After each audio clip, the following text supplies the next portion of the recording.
माझं नाव माधुरी आहे. मी 36 वर्षांची विधवा आहे. लग्नाच्या काही वर्षातच माझ्या पतीचं निधन झालं आणि माझ्यावर माझी मुलगी सई हिची जबाबदारी आली. सासरी राहण्याऐवजी मी स्वतःच्या कष्टावर जगायचं ठरवलं. घरकाम करून, लोकांच्या घरी स्वयंपाक करून मी मुलीचं शिक्षण सुरू ठेवलं. मी ज्या घरात कामाला जायचे तिथे विनायक नावाचे 45 वर्षांचे गृहस्थ एकटे राहत होते. त्यांची पत्नी काही वर्षांपूर्वी गेली होती, तर दोन्ही मुलं परदेशात नोकरीला होती.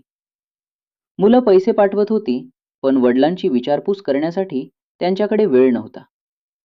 हळूहळू माझ्या प्रामाणिक स्वभावामुळे त्यांचा माझ्यावर विश्वास बसला. एक दिवस त्यांनी सहज विचारलं, माधुरी, तुला आयुष्यभर असंच एकटी राहायचं आहे का? मी हसून विषय टाळला. पण काही दिवसांनी त्यांनी थेट मला लग्नाची मागणी घातली. सुरुवातीला मी नकार दिला. माझी मुलगी, समाज आणि भविष्य या सगळ्यांचा विचार माझ्या मनात होता. मात्र सईने मला एकच सांगितलं, आई, तुला जर खरंच आधार मिळत असेल तर मागे हटू नकोस.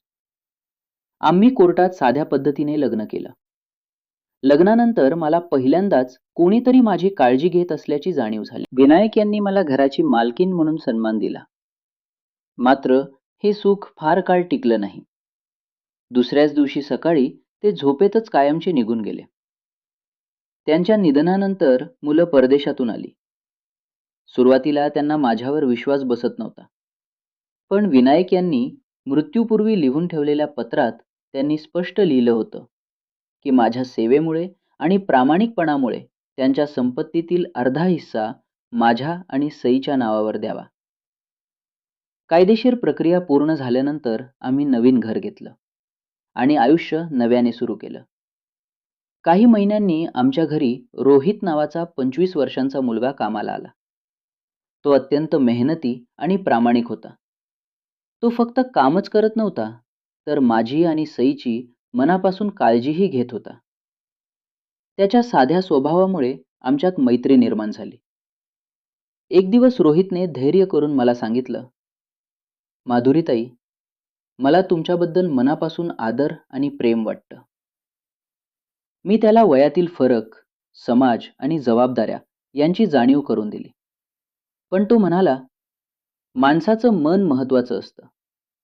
तुमचा भूतकाळ मला मान्य आहे. मी बराच विचार केला. सईशी बोलले. ती हसून म्हणाली, आई, तू पुन्हा आनंदी राहणं यापेक्षा मोठं काहीच नाही. तिच्या शब्दांनी मला धीर दिलं. काही महिन्यांनी मी आणि रोहित साध्या पद्धतीने विवाह केला. आम्ही तिघांनी मिळून छोटंसं आयुष्य उभं केलं.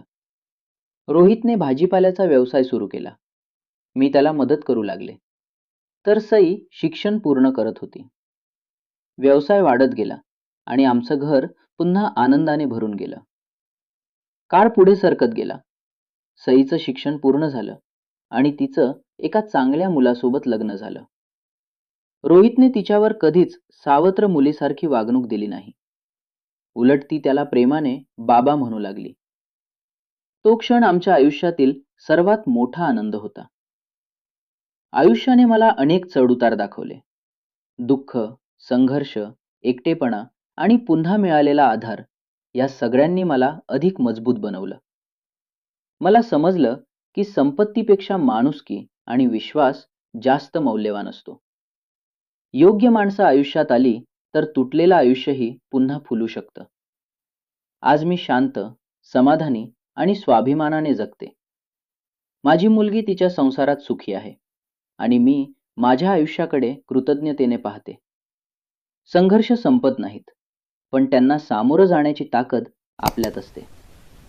हाच माझ्या आयुष्याचा सर्वात मोठा धडा